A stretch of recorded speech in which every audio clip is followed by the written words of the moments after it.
그동안에 지금 한 2주 됐나요? 1주 됐나요? 2주. 그동안에 이 사례들이 여러 가지 예상치 못한 사례들, 좋은 사례들이죠. 이런 사례들이 많이 있는데 특히 비타민에 들어있는 것은 일단 비타민 C죠. 비타민 C, 아연, 초유, 글리신, 필수 아미노산, 면역과 관련되는 게 다 있어요. 그리고 피부와 관련된 전부 피부와 관련돼 있어요.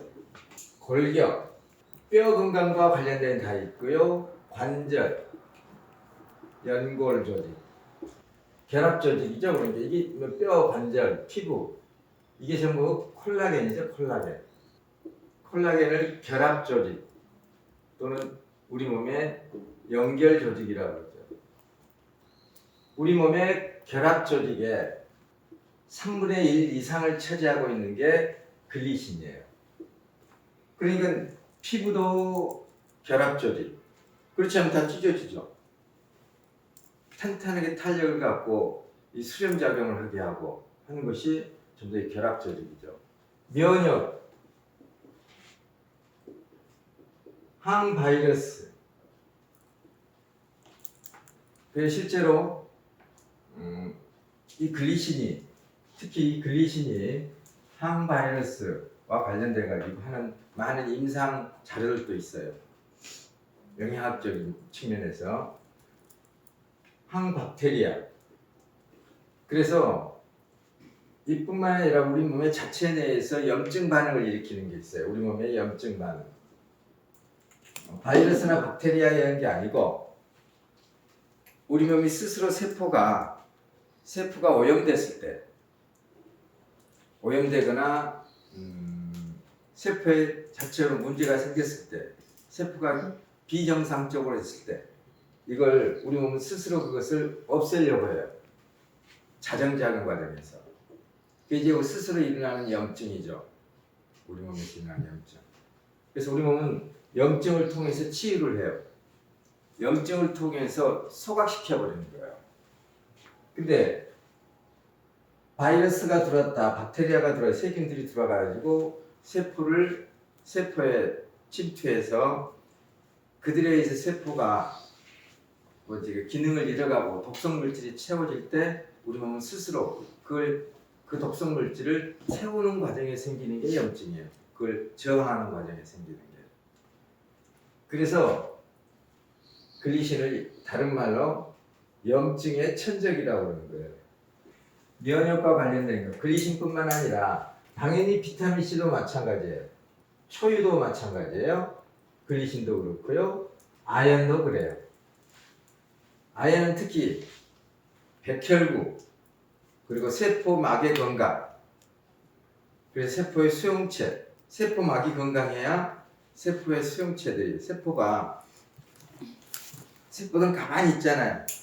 근데 외부에서 들어오는 물질을, 필요한 물질들을 받을 손이 있어야 되는 거죠. 신호에 의해서. 그러면 손을 내밀어서 받아들이고 또 안에 있는 걸 꺼내놓고 이런단 말이에요. 이게 누가 하냐면 수용체, 세포막에서 이루어지는데 수용체가 세포막에 붙어 있는 거죠. 모든 물질은 세포막을 투과하게 됐죠. 이렇게 필요한 것은 들어가고 불필요한 건 빠져나오고, 필요한 것은 들어갈 때 수용체라고 그러죠. 잡아서 집어넣으니까 우리가 손으로 떠먹듯이. 그리고 안에 있는 건 배어 나오게 하고, 이러한 역할을 하는 것들이 이 세포막의 건강을 유지하는데 꼭 필요한 게 아연이란 말입니다. 면역, 피부, 뼈, 관절, 그리고 호르몬이 말입니다. 성장 호르몬, 갑상선 호르몬, 기타 이 성 호르몬들, 또 숙면을 유도해서 할 수 있도록 하는 특히 글리신 같은 성장 호르몬을 분비 촉진시켜서, 성장 호르몬이 나온다는 얘기는 결국 우리 몸을 수면 모드로 들어가게 한다는 얘기죠. 수면 모드로 들어가게 하려면 멜라토닌 호르몬이 나와야 숙면 모드로 들어가죠. 숙면에 취했을 때, 들어갔을 때 약 2시간 정도가 가까워지게 되면 그때부터 성장 호르몬이 나오는데, 성장 호르몬은 항노화 호르몬인 줄 알죠? 어린애들은 성장기에 있는 애들은 성장 호르몬이니까는 사람들은 크는 데만 쓰는 게 성장 호르몬이라고 생각하는데 우리는 매일매일 성장해요. 지금 이 순간도 성장하고 있고 세포는 교태하고 새로운 세포는 나와야 되고 성장하는 거죠. 이렇게 만들어 놓고 계속 부서지기만 하면 안 된단 말이죠. 만들어 놓고 계속 그것을 복구하고 채우고 하잖아요. 이걸 누가 하냐면 성장 호르몬이죠. 그래서 근육 퇴화에서 또 뼈가 이렇게 약해진 걸 막고 우리 몸이 노화되는 걸 막아주는 게 성장 호르몬이에요. 즉 또 치유의 호르몬이죠. 그러니까 쉽게 말하자면 이것들은 전부 다 우리를 젊게 하는 겁니다. 뼈 있죠. 뼈는 대표적인 이 결합적으로 단단하게 결합된 구조물이죠. 이 뼈 구조물은 60%가 무기질로 되어 있어요. 즉 미네랄로 되어 있어요. 그리고 40%가 유기질로 되어 있죠. 즉 단백질이라는 얘기예요. 유기질은 탄수화물, 지방, 단백질이 유기질이죠. 탄수화물, 지방, 단백질, 비타민가 이게 또 유기질이죠. 식물이 광합성 작용에 의해서 만들어진 새로운 물질, 탄소와 수소와 산소와 질소로 의해서 만들어진 결합된 것들이 유기질이죠. 뼈는 그러니까 60%의 무기질, 미네랄과 40%의 단백질. 이 무기질 속에 이제 여러 가지가 있을 거 아니에요. 70여 종의 무기질이 있을 거 아니에요. 뼈 속에 70여 종의 무기질. 그러면 단일 물질로서 뼈속에 가장 많이 있는 게 단백질이에요. 여기는 여러 가지가 섞여서 있고 물론 칼슘이 많죠. 인도 많고 뼈속에 가장 많이 들어있는 게 인. 그리고 칼슘. 요 유기질에 뼈속에 들어있는 유기질에 요게 정확한 퍼센테이지는 모르겠지만은요 생각이 안 나는데 요게 대부분이 글리신이에요. 아까 같이 결합 조직의 3분의 1이 글리신이라 했잖아요. 이 뼈속에 40%에 해당되는 여기에 3분의 1 이상이 글리신이라는 얘기입니다. 글리신이 없으면은 뼈가 무너지는 거예요. 뼈가 단단해지지 못하고 뼈가 유연하지 못해요.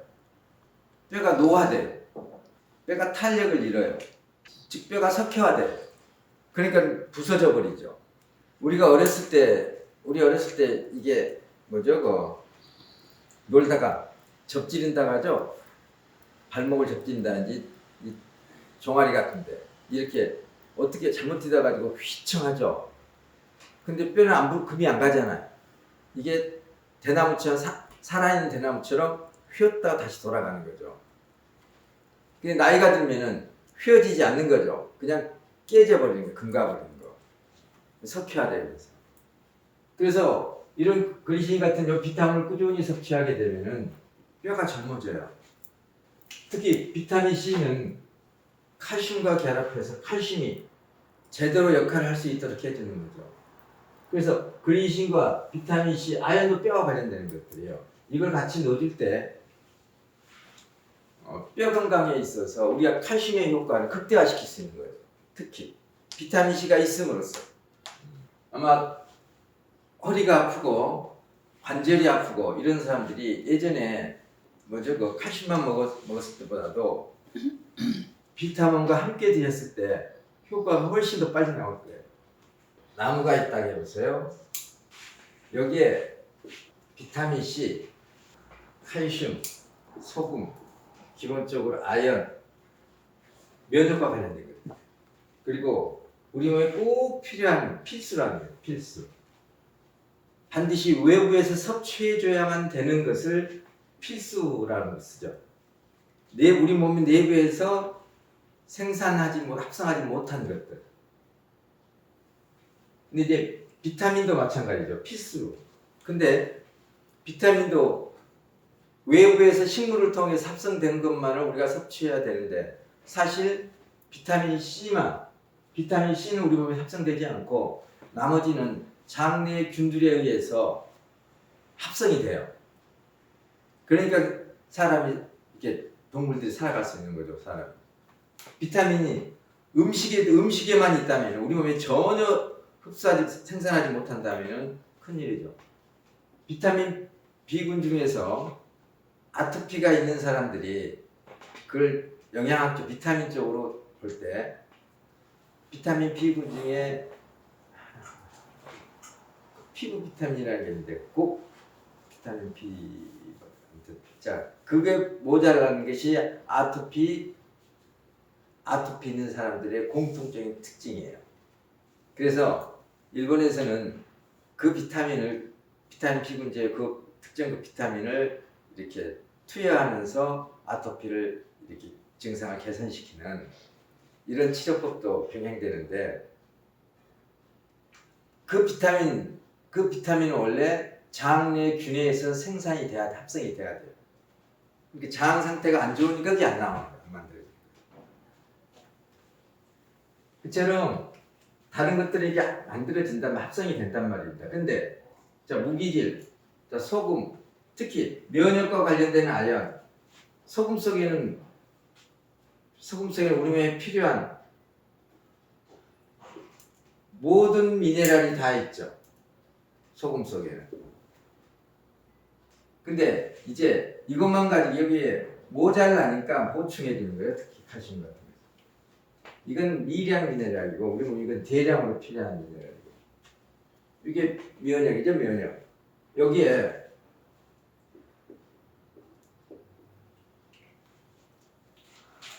필수 아미노산이라는 얘기는 우리 몸의 물과 유기질 빼고 물과 무기질을 빼버린 거예요. 미네랄을 빼버리고 나머지 탄수화물, 지방을 빼요. 그럼 우리가 전부 뭐냐면 이 구조물, 단백질인 거예요. 에너지원으로서 탄수화물이 맨 먼저 수시로 탄수화물 태워지고 탄수화물이 태워질 때 지방도 조금씩 타요. 탄수화물만 에너지원으로 쓰는 게 아니죠. 이들이 분해될 때 역시 단백질도 조금 에너지원으로 쓰여요. 그러니까는 다이어트나 이런 거 할 때 단백질도 태워지는 거예요. 근육도 빠져나와서 태워진다는 얘기예요. 근육이 수축될 수도 있죠. 그래서 잘못된 다이어트를 하게 되면요 근육량이 다 빠져버리는 거예요. 근데 우리도 이제 만약에 어떤 프로그램을 할 때 몸청이나 할 때 나 다리가 가늘어졌었는데 그건 이제 근육이 빠는 게 아니고 근육과 근육 사이에 있는 지방층들, 마블링 이것들이 빠는 것을 사람들은 이제 근육이 빠는 걸 착각하는 거죠. 필수 아미노산. 우리 몸에 단백질을 구성하고 있는데 우리가 약 20종의 아미노산이 필요해요. 우리 몸에서. 이것이 우리 몸속에 약 2만여 종의 단백질 종류를 만들어낸다고 그러죠. 20종의 아미노산이 어떻게 결합하느냐에 따라서 발견된 단백질, 2만여 종의 우리 몸의 종류가 2만여 종의 단백질이 요걸로 인해서 필요에 따라서 거기 만들어진 거죠. 근데 우리 몸에 필요한 2만여 종의 단백질을 만드는데 필수 아미노산은 9종으로 정해져 있어요. 그러면 나머지 11종은 뭐냐면 비필수 아미노산이라고 그래요. 9종의 필수 아미노산만 있으면 11종의 비필수 아미노산이 만들어지는 거예요. 필요에 따라 합성돼서 이걸로. 그래서 필수예요. 비필수 아미노산은 음식이 물론 있지만 음식을 섭취하겠지만 우리 몸에 부족할 때 필수 아미노산 9종만 있으면 그걸 필요에 따라 만든다는 얘기입니다. 충분치는 않지만. 그래서 필수라고 썼고요. 그러면은 만약에 이 필수 아미노산이 부족하게 되면은 우리 몸은 심각한 문제가 생기죠. 2만여 종의 단백질이라는 얘기는요. 효소도 단백질로 되어 있고요. 우리 몸에 있는 모든 구성성분은 전부 다 단백질이 들어있어요. 그러니까 구조물 자체는 전부 다 단백질이 들어있단 말입니다. 백혈구에서부터 적혈구에서부터 혈구도 단백질로 되어 있으니까 모든 게 단백질인 거죠. 그리고 손톱도 단백질, 머리카락도 단백질이고 치아도 단백질이고 뼈도 단백질이고 아까워요. 그러면은 이게 모자라게 되면은 어떻게 돼요? 무너지죠. 그래서 이 필수 아미노산은 꼭 섭취해 줘야 되는데 이게 소화기관이 우리가 문제가 됨으로써 음식 속에 들어있는 걸 충분히 섭취해 주지 못한단 말입니다. 그리고 필수 아미노산에 의해서 합성을 기다리는 게 아니라 음식 속에서 같이 먹어줘야 되는 거죠. 그래야 필수 아미노산이 고갈되지 않죠. 우리 몸속에. 그래서 소금은 모든 미네랄을 갖고 있고요. 사람들은 이런 것들만 면역이라고 하는데 따지고 보면은 단백질이 모자라면은 문제가 되는 거죠. 면역이 없는 거죠. 떨어지는 거죠. 그래서 예전에 절대 기아 상태, 보릿고개 시절 또 그 전에 뭐 과거에 역사적으로 인류가 절대 기아 상태에서 칼로리원도 부족했지만은 칼로리원은 원인 탄수화물도 부족했지만 기아 상태에 음식을 먹을 게 없었다는 얘기죠. 음식을 먹을 게 없었으면 뭘 먹어도 못 먹게 되는 거죠. 단백질을 못 먹게 되는 거죠. 아예. 그러면은 이런 필수 아미노 면역세포를 만드는 이런 아미노산이 모자라게 돼서 면역세포가 제대로 활동할 수 없게 되는 거죠. 보시면은 여기에 들어있는 것들이 다 꼭 필요한 것들이에요. 꼭 필요한 것. 근데 요번 사람들은 이제 요걸 빼죠. 요건 너무 흔하니까. 지금 이렇게 여기 이렇게 제가 5가지를 적어놨어요. 하나, 둘, 셋, 넷, 5. 이게 면역 자체예요. 여기에 이제 움직이는데 필요한 것이 칼로리죠. 탄수화물, 지방. 그래서 이게 지금 요 비타민은 이렇게 해서 우리 몸의 면역을 지키는 거예요. 그래서 여기 우리의 건강과 젊음을 유지시킬 수 있는 거죠. 물론 비타민에는 이게 없죠. 소금도 없고. 근데 우리가 칼슘 보충제와 그다음에 충분히 소금 섭취를 제한하지 않고 충분히 소금 섭취를 해주고 이렇게 했을 때 그리고 너무 많은 칼로리를 우리가 먹는단 말입니다. 그래서 칼로리를 제한해주고 일일 이식과 간식을 하지 말고 소화력을 충분히 발휘할 수 있도록 식사 중에 국물이나 물을 먹지 말고 잘 씹어 먹고 이렇게 했을 때 우리는 당연히 건강과 젊음을 유지할 수 있다는 얘기 아닙니까? 비타민 C에 대해서는 수많은 책들이 나와 있어요. 그 책들 보면은 비슷하지만 또 다양한 각도에서도 비춰지고 있는데 비타민 C를 다른 말로 표현하게 되면은 별명이 많아요. 워낙 유명한 비타민이라 가지고 비타민 C 자체가 없으면은 아무리 아미노산이 있고 글리신도 아미노산 중에 하나죠. 이것은 비필수 아미노산이에요. 초유가 있고 어떠고 있다 하더라도 이 비타민 C가 없으면은 애초에 콜라겐 조직은 안 만들어집니다. 비타민 C는 콜라겐 조직을 형성하는데 많은 효소들에 도움을 주고 하나의 효소 역할을 하죠. 아연도 그렇고요. 아연도 칼슘이 약 250여 종의 효소의 활동과 관련된다고 했는데 아연도 밝혀진 바로는 약 70여 종의 효소 활동과 관련돼요. 그러니까 아연이 모자라게 되면은 아연을 필요로 하는 효소가 활동을 못한다는 얘기죠. 그래서 비타민 C를 갖고 있는 별명은 천연 기본적으로 항생제. 비타민 C가 많이 모자라면요, 비타민 C가 많이 모자라고 비타민 C가 많이 소모돼 버린 사람, 또 음식으로부터 제대로 섭취하지 못하게 되면은 당연히 우리 몸에 염증이 많아지죠. 천연 항생제입니다. 염증이 많아지면서 이런 사람들이 똑같은 환경 속에서도 이런 사람들이 통풍을 하는 거예요. 비타민 C가 모자라요.